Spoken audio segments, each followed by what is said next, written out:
The update I've been most looking forward to for Sins of a Solar Empire 2 is finally here. The Vasari Rebels are now playable alongside the TEC Rebels and Loyalists.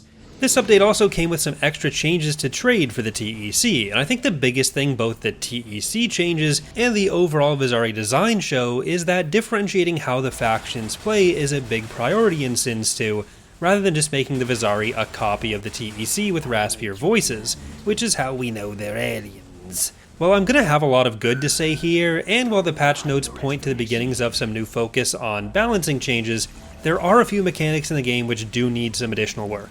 I lost my prior game because I'd ignored some pirates for a couple minutes, and they took out my capital planet since their pillagers went between defensive turrets. As a human who can respond to things, I do think that is my fault, although I think the timing was a bit faster than I could have responded to particularly well. But in my first Vasari test game as well, everything was cut a little bit short when I won my first pirate raid auction.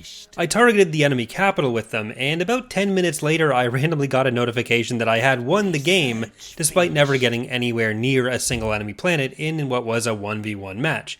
So my pirate raiders had just gone and won the game for me without the AI being able to respond to that. If nothing else, this made me feel better about losing the last one I played. Despite this shortened experience, I did get a good look around at some of the differences in how the TEC and Vasari play.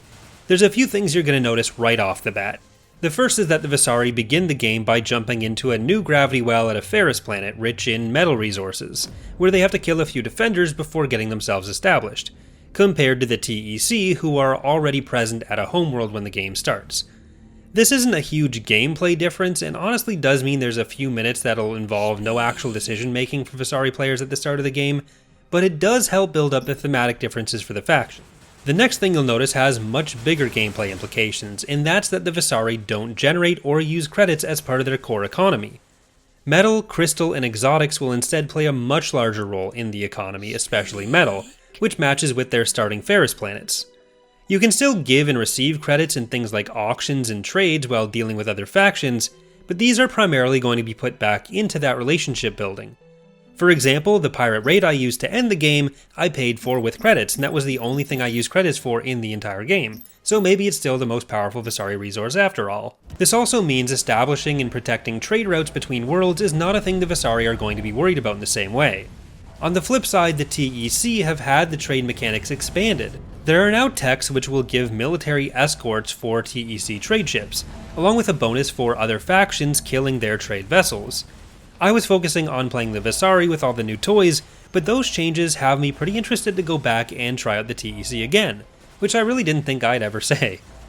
Instead of using logistic slots to build up trade capabilities, Vasari have a different type of structure which you'll probably want to build on every planet. Each of these structures built grants the faction one resonance point.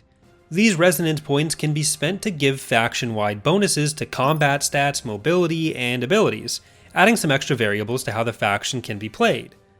The unique elements from the original Sins have been maintained for the faction, including the mobile starbase and the Dark Fleet summoning. I accidentally won before being able to give those a try, so all of my starbases stayed in their original systems like a bunch of losers. Issues with work-in-progress mechanics aside, I really do think that the game is shaping up to have really different playstyles for the different factions, and it's making me excited to see what the Advent will have in store as well. And while the Vasari are obviously the focus right now, it was nice to see that the TEC aren't being left in the dust, and they're still getting entire mechanics like the trade improvements. With two different races available now, a bigger focus on balancing, and a larger selection of maps, I'm hoping to get into a few more multiplayer matches like the one I did with the Template Institute with the TEC a few months ago. Let me know what you think in the comments about the new updates, and subscribe for more information on Sins 2 as the updates come out.